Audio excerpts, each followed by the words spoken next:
And we're back to learning Illustrator in a year, day 168. Let me show you the symbol sprayer tool. When you activate it and you directly use it, it might just give you a warning message. It's because you need to activate a symbol. And this can only be done with the symbols menu.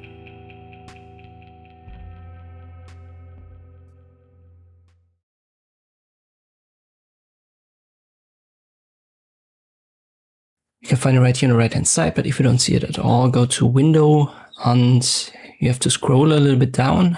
But here it is, Shift Control F11. That's the symbols menu. Left click on one, and then if you use the sprayer tool with the left click, you can see that. You can also adjust the sprayer to itself, but if you adjust the size, it's not going to adjust the size of the symbol. It's just basically the paintbrush, so the circle that's adjusted.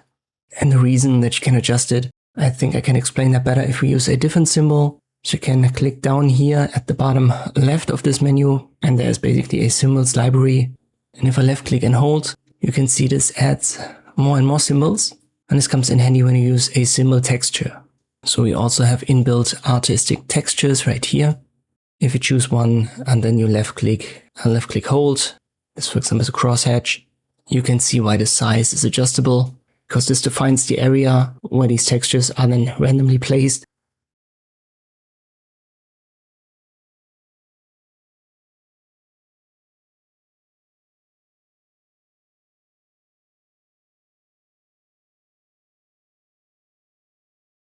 Alright, two more things.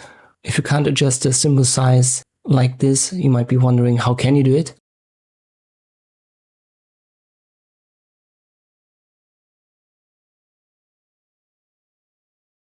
But you can just left click drag here and then hold the typical short keys Ctrl Shift Alt. So this resizes like any other object. And if you want to recolor it, go to Object, use Expand.